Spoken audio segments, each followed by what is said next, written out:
हिंदुस्तान के सबसे बड़ी अक़लियत से क्या यह मुल्क को कमजोर नहीं कर रही है? इसका जवाब दो मुझे। अगर हिंदू और मुसलमान को तुम लड़ाओगे, हिंदू और मुसलमानों को नफरत कराओगे, तो क्या यह मुल्क को कमजोर करने के बराबर नहीं है? और अगर मैं कह रहा हूं, मैं अकबर ओवैसी मुसलमान, ला इलाहा इल्लल्लाह मोहम्मद रसूलुल्लाह कलमा पढ़ने वाला मुसलमान, इस मुल्क का किराएदार नहीं है। मैं कह रहा हूं नरेंद्र मोदी, आ योगी, जितना तेरा हिंदुस्तान है उतना मेरा भी हिंदुस्तान है। हिंदुस्तान न तेरी जागीर है न मेरी जागीर है। हिंदुस्तान हिंदू, मुस्लिम, सिख, ईसाई, पारसी हर मजहब के मानने वालों का है। मजहब भगवान अल्लाह गॉड को नहीं मानने वाले का भी है, किसी एक का नहीं है। हम ये बात कहते हैं तो इनको बुरा दिखता है। अरे इस मुल्क का सबसे बड़ा मसला क्या है? बेरोजगारी। इस मुल्क का सबसे बड़ा मसला क्या है? महंगाई। इस मुल्क का सबसे बड़ा मसला क्या है? हर 2 मिनट 3 मिनट को रेप होते हैं। इस मुल्क का सबसे बड़ा मसला क्या है? ग्रेजुएट्स को नौकरियां। इस मुल्क का सबसे बड़ा मसला क्या है? मुल्क की कमजोर इकोनॉमी को मजबूत करना। इस मुल्क का सबसे बड़ा मसला क्या है? पेट्रोल, डीजल, गैस की बढ़ती हुई कीमतों को नीचे लाना। इस मुल्क का सबसे बड़ा मसला क्या है? रुपये की गिरती हुई कदर को ऊंचा करना। आप बताओ, क्या बेरोजगारी को दूर करने कुछ हो रहा है? महंगाई को दूर करने कुछ हो रहा है? क्या बेघर लोगों को घर देने के लिए कुछ हो रहा है? कुछ नहीं हो रहा है। सिर्फ इस मुल्क को मजहब के नाम पर बांटने की बात कर रहे हैं। योगी की तकरीर को मैंने सुना, बटोगे तो कटोगे कहां? उसके बाद कहा कि जात पात की सियासत। अरे जात पात की सियासत बोलने वाले, तू ये क्यों नहीं कहता कि मजहब की सियासत नहीं करनी चाहिए? यह बात क्यों नहीं कहते? ये तो मजहब की सियासत करेंगे, नफरत के बीज को बोते जाएंगे, असल मसाइल से तवज्जो हटाते रहेंगे। अगर कुछ है तो तलाक़ सलासा। अरे तलाक़ सलासा मसला नहीं है। हर मिनट में होने वाला एक रेप, यह हिंदुस्तान का सबसे बड़ा मसला है। एक औरत रात के अंधेरे में घूम नहीं सकती, खेतों में उसकी इज्जत और इस्मत को लुटेरे लूट रहे हैं, यह मसला है। अरे इस पे बात करो, इस पे कुछ करो। नहीं, मुसलमान ऐसा, मुसलमान के इतने बीवी, मुसलमान ऐसा करा, मुसलमान वैसा करा। अरे आप बताओ, तलाक़ सलासा हो गया, CAA NRC, CAA NRC. Parliament में थे इम्तियाज जलील साहब, हर मसले पर। अरे आप बताओ, आज मैं यहां खड़े होकर कह रहा हूं, जिम्मेदारी के साथ कह रहा हूं, मजलिस इत्तेहादुल मुस्लिमीन के एक जिम्मेदार लीडर की हैसियत से कह रहा हूं और ये ऐलान कर रहा हूं कि मराठा समाज के लिए जो रिजर्वेशन की तहरीक चला रहे हैं उनके लीडर, मैं उनसे कहूंगा हमारा पूरा साथ आपके साथ है, हमारा पूरा ताउन आपके साथ है। हम पूरी कोशिश करेंगे, मगर उसके साथ साथ मैं ये भी कहूंगा, इत्तेहाद होता है ना, तो इत्तेहाद बैनुल मजलूमीन होना चाहिए। इत्तेहाद बैनुल मजलूमीन होना चाहिए। हिंदुस्तान में जुल्म का शिकार अगर कोई है तो वो मुसलमान है। हिंदुस्तान में जुल्म का शिकार अगर कोई है तो वो दलित है। हिंदुस्तान में जुल्म का शिकार अगर कोई है तो वो पसमानदा तबकात है। चलो आओ, मराठा, दलित और मुसलमान इत्तेहादुल बैनुल मजलूमीन बन जाते हैं और अपने जुल्म के खिलाफ आवाज को बुलंद करते हैं।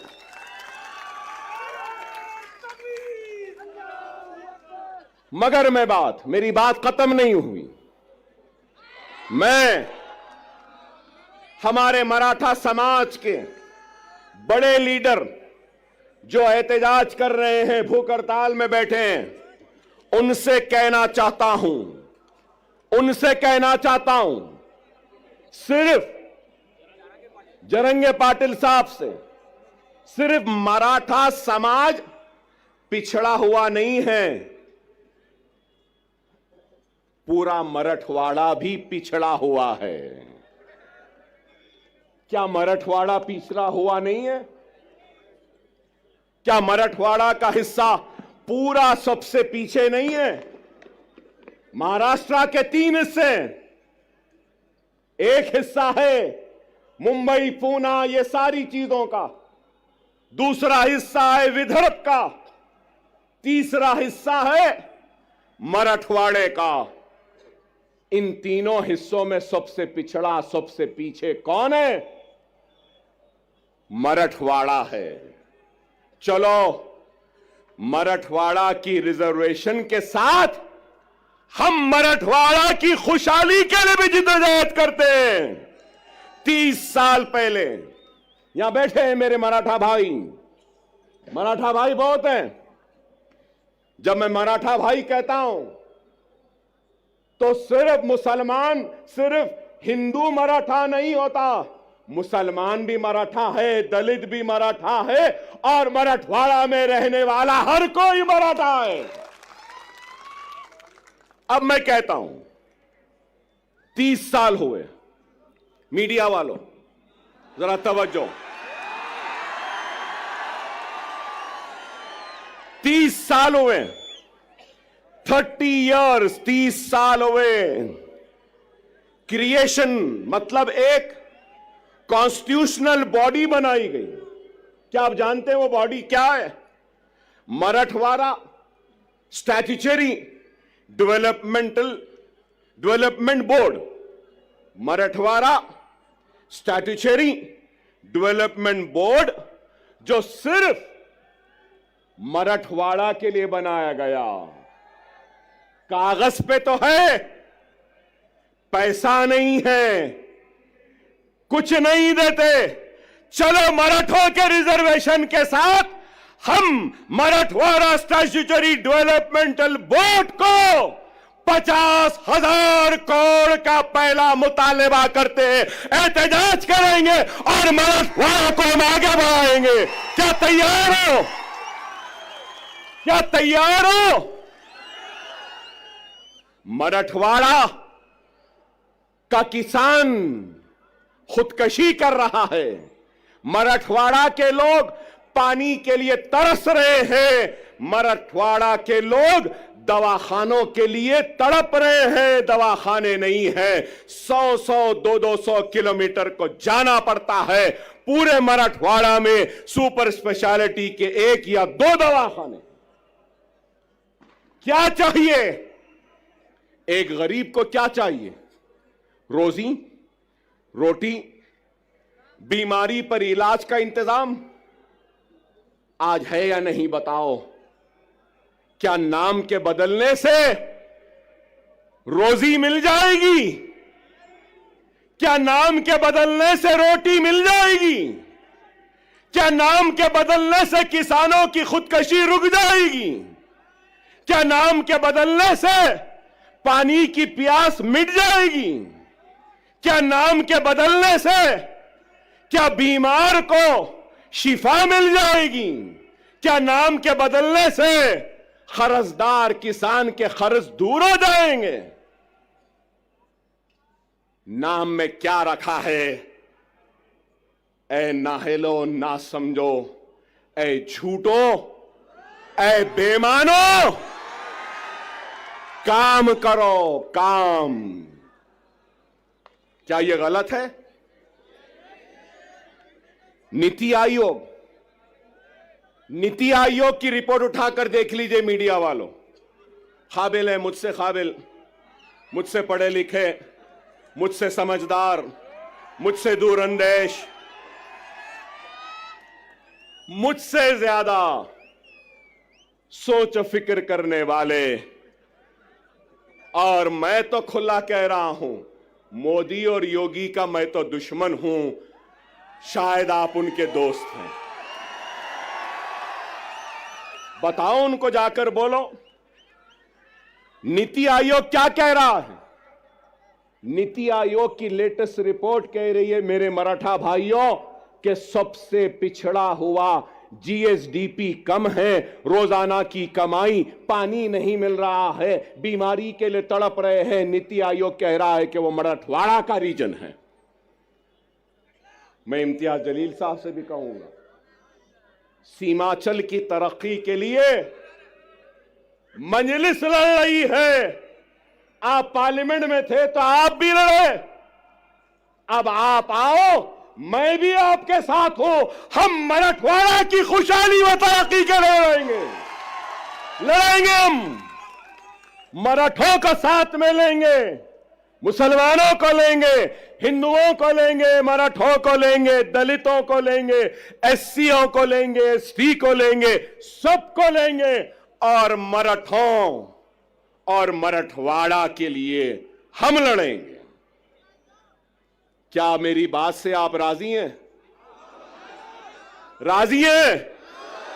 मेरी बात सही है? सही है तो नारे तकबीर, नारे तकबीर, नारे तकबीर। मराठा चीफ मिनिस्टर नहीं चाहिए, मराठवाड़ा में पानी चाहिए। मराठा मिनिस्टर नहीं चाहिए, मराठों को नौकरियां चाहिए। मराठा वो क्या कहते हैं, guardian minister, Maratha guardian minister नहीं चाहिए। मराठों और मराठवाड़ा को उसका हक चाहिए। ये हम चाहते हैं, ये हमारी सोच है, ये हमारी फिक्र है। मैंने आपसे पहले भी कहा कि क्या उद्धव ठाकरे अपना सबक पढ़ाने में कामयाब हो गए, या नेहरू गांधी खानदान अपना सबक पढ़ाने में कामयाब हो गए? मेरी इस बात को याद रख लो, अपने वोट की अहमियत को समझो। यहां मौजूद सारे लोगों से कहूंगा कि जमहूरियत के जश्न, ये इलेक्शन में तुम्हारी सबसे बड़ी अगर कोई ताकत है तो याद रखो, वो तुम्हारा वोट है। वोट का सही इस्तेमाल करो। अगर वोट का गलत इस्तेमाल करोगे तो नहीं मालूम कौन तुम्हारे वोट को ले जाकर हिंदुत्व के दामन में, उनके कदमों में डाल देगा। क्या गारंटी है? पूरी गारंटियों का दौर चल रहा है। हमारे पास भी 6 गारंटी आई, कर्नाटक में भी गारंटी आई, हरियाणा में भी गारंटी आई। मिस्टर मोदी ने कहा कि मोदी की गारंटी, वाह वाह, ठीक है भाई, वहां भी गारंटी, यहां भी गारंटी, इनकी भी गारंटी, उनकी भी गारंटी, चाय वाले की भी गारंटी। गारंटी तो है। लेकिन ये गारंटी है ना, ये यहां मौजूद ये लोगों का सवाल है क्या शरद पवार गारंटी देंगे कि इलेक्शन के बाद आप मोदी के साथ नहीं जाएंगे? देंगे? क्या अजीत पवार साहब आप गारंटी देंगे कि इलेक्शन के बाद आप शरद पवार के पास दोबारा वापस नहीं जाएंगे? क्या उद्धव ठाकरे आप गारंटी देंगे कि इलेक्शन के बाद आप फिर चाय वाले के पास चाय की प्याली लेके नहीं जाएंगे? क्या शिंदे गारंटी देंगे कि इलेक्शन के बाद वो ठाकरे के पास दोबारा नहीं जाएंगे? नेहरू और गांधी क्या इस बात की गारंटी देंगे कि वो कभी भी बीजेपी और मोदी के साथ नहीं जाएंगे, हिंदुत्व के साथ नहीं जाएंगे? अरे आज कांग्रेस का शिवसेना के साथ इत्तेहाद करना यह है, इस बात को बोलना है, इस बात को तस्लीम करना है। हिंदुत्व पॉलिटिक्स हम में है और हम हिंदुत्व पॉलिटिक्स को कबूल करते हैं। डायरेक्टली तो कबूल नहीं किए, इनडायरेक्टली कबूल कर लिए। कोई ऐसा खाता है तो कांग्रेस ऐसा खा रही है। यही है, यही है। समझो मेरी इस बात को। सियासी इस शोर और गुल में तुम्हारी आवाज गुम गई है। हर किसी की आवाज है। राव की आवाज है, रेड्डी की आवाज है, पाटिल की आवाज है, पटेल की आवाज है, गांधी की आवाज है, पवार की आवाज है, हर किसी की आवाज है। अगर आवाज नहीं है तो ला इलाहा इल्लल्लाह मुहम्मदुर रसूलुल्लाह कलमा पढ़ने वाले की आवाज नहीं है। और मैं इस सियासी शोर और गुल में नारे तकबीर अल्लाह अकबर की आवाज को फिजाओं में गुंजाने के लिए, जोरदार नारा लगाने के लिए आया हूं। अपनी जात के लिए नहीं आया हूं। मैं तुम्हारी इज्जत के लिए आया हूं, तुम्हारे वक़ार के लिए आया हूं, तुम्हारे वजूद का एहसास दिलाने के लिए आया हूं कि हम जिंदा हैं, हम मुर्दा कौम नहीं है। तुम जिंदा कौम हो। अगर तुम जिंदा कौम हो तो उठो, उठो, एक मरकज़े सियासी पे जमा हो जाओ। उठो और एक हो जाओ। अगर तुम एक नहीं होंगे तो याद रख लो तुम्हारा वजूद खतरे में है। यही जोश, यही वलवला, यही उठना 20 तारीख का दिन है। उठोगे ना? उठोगे ना?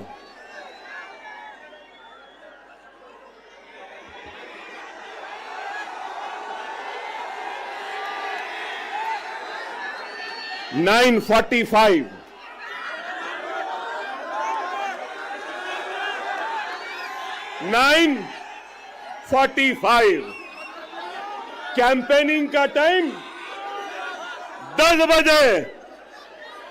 अभी 15 मिनट बाकी है।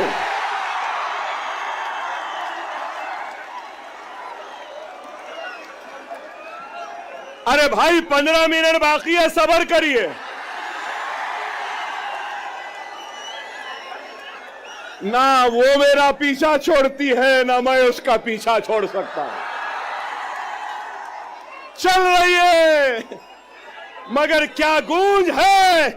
नारे तकबीर, नारे तकबीर, नारे तकबीर। अल्हम्दुलिल्लाह, अल्हम्दुलिल्लाह। खुदारा मेरी बात को समझो, वक्त नाजुक है। हमारा सबसे अव्वलीन फरीजा क्या है? क्या है? महाराष्ट्र में बीजेपी और शिंदे सेना और अजीत पवार के हुकूमत को शिकस्त देना, हराना है। उसके साथ हमारी जिम्मेदारी है, जहां जहां हमारे नुमाइंदे हैं, हमको अपने नुमाइंदों को भी कामयाब करना है। मैं आपके जोश की कदर करता हूं, आपके जोश का एहतराम करता हूं। याद रखो, वो कौम जिसके पास सिर्फ जोश है और होश नहीं, तो वो कौम कामयाब नहीं होती। वही कौम कामयाब होती है जिस कौम के पास जोश भी होता है और होश भी होता है। थोड़ी देर सुन लें, अपनी बात को खत्म करूंगा। 12 मिनट हैं।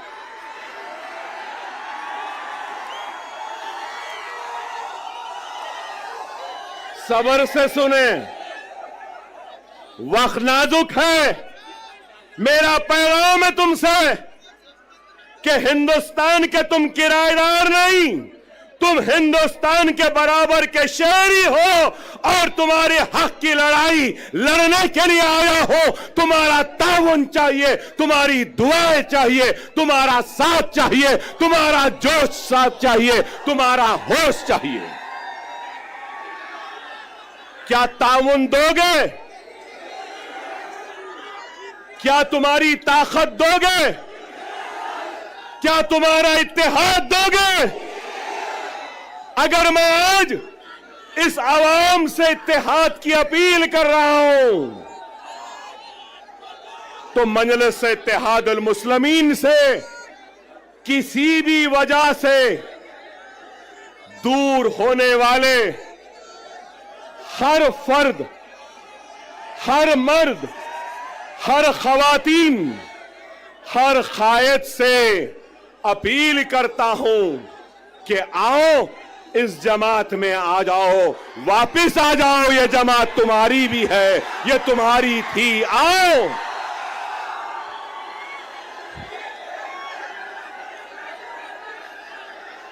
हर वो शख्स, हर वो मजलिस का चाहने वाला किसी वजह से नाराज है, किसी वजह से दूर है, तो अकबरुद्दीन ओवैसी यहां खड़े होकर अपनी जमात और अपने इन कायदीन की तरफ से मैं माफी चाहता हूं, मगर ये कहना चाहता हूं कि खुदारा अपनी जात के लिए, अपने खुद के नफ्स के लिए जमात को कमजोर न करो।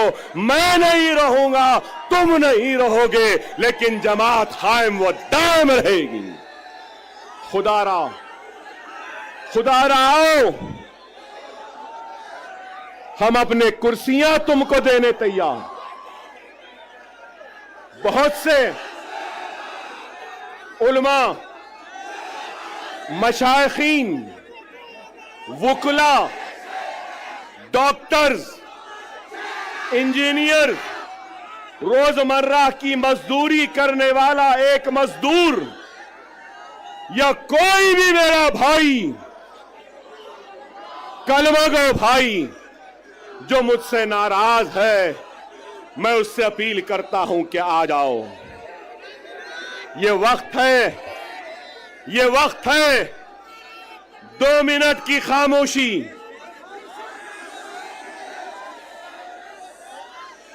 2 मिनट की खामोशी। मेरी बात को सुन लो। महाराष्ट्र की तारीख में ऐसा सुनहरा वक्त नहीं आया जो अब है। अगर हम मुनज़्ज़म, हम मुत्तहिद, हम एक, और अगर हमारे 10 एमएलए आ जाएंगे, ना ठाकरे, ना शिंदे, ना गांधी, ना पवार। हमारी मर्जी, हमारी इजाजत के बगैर कोई भी तख्त पे नहीं बैठ सकता। सुनहरा मौका है, समझो। तुम बादशाहगर हो। तुम क्या हो? बादशाहगर हो। जिसको चाहे तख्त पे बिठा सकते हो, जिसको चाहे तख्त पे औंधा लिटा सकते हो। समझो इस बात को। मैं किसी का नाम नहीं ले रहा हूं, मगर हर एक से अपील कर रहा हूं, आओ, ये तुम्हारी जमात है, ये तुम्हारी अपनी जमात है। अगर तुम, एक बात कहूंगा, एक बात कहूंगा, एक बात सुनो, सुनो मेरे भाई।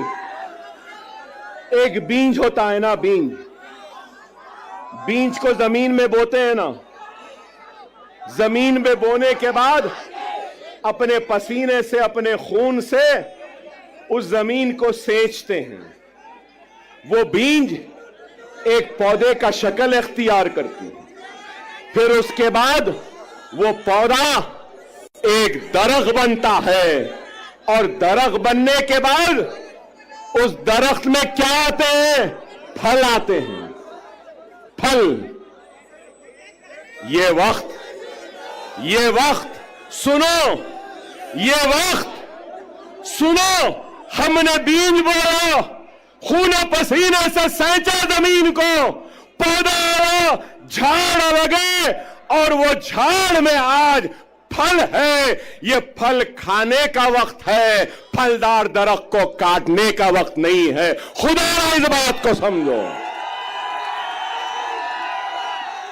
मेरे उलमा ये बात को समझिए, मेरे मशाइख इस बात को समझिए, मेरे डॉक्टर साहिबीन इस बात को समझिए, मेरे वुकला साहिबीन समझिए, मेरे गरीब मुसलमान भाइयों इस बात को समझो।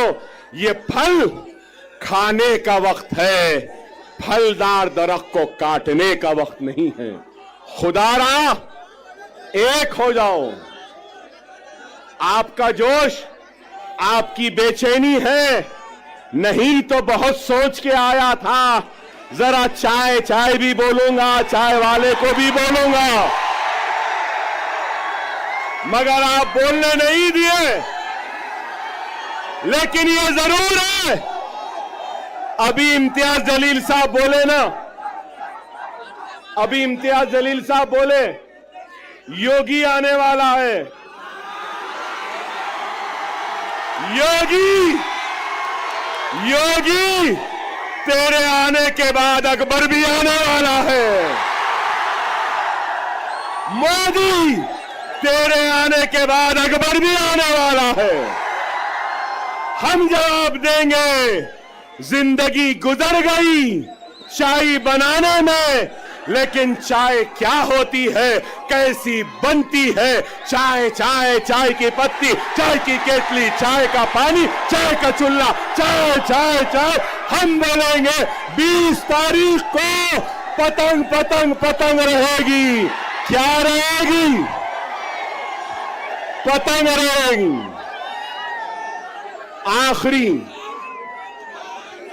आखिरी अहम बात, आखिरी अहम बात, 10 साल के बाद आया था, अल्हम्दुलिल्लाह जोश तो आज भी है बाकी।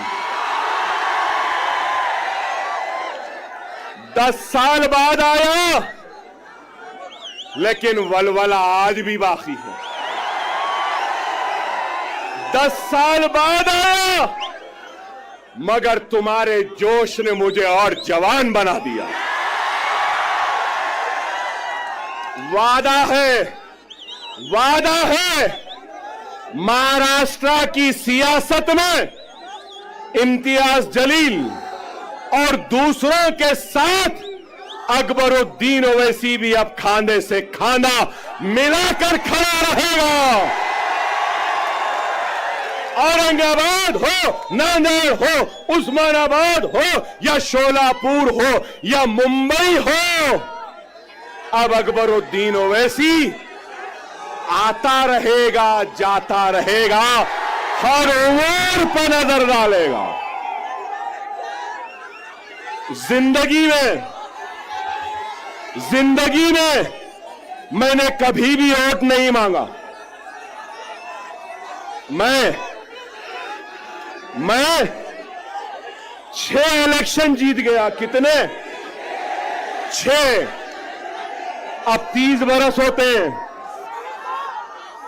मगर आपसे कहूंगा, आप इस इलेक्शन में मजलिस के साथ साथ इम्तियाज जलील और नासिर साहब के साथ साथ और हमारे दलित भाई के साथ साथ आप अपना वोट अकबर ओवैसी को भी दे रहे हो। आपकी हर तकलीफ में अकबर ओवैसी आएगा, आपके हर दुख में आएगा, आपके साथ रहेगा। इंशाअल्लाह ताला हम 20 तारीख को आसमान में सिर्फ पतंग पतंग पतंग पतंग पतंग पतंग पतंग रहेगी। नारे तकबीर, नारे तकबीर, नारे तकबीर। हिंदुस्तान, हिंदुस्तान, हिंदुस्तान। हम सब एक हैं, हम सब एक हैं और हम सब एक रहेंगे। औरंगाबाद हमारा था,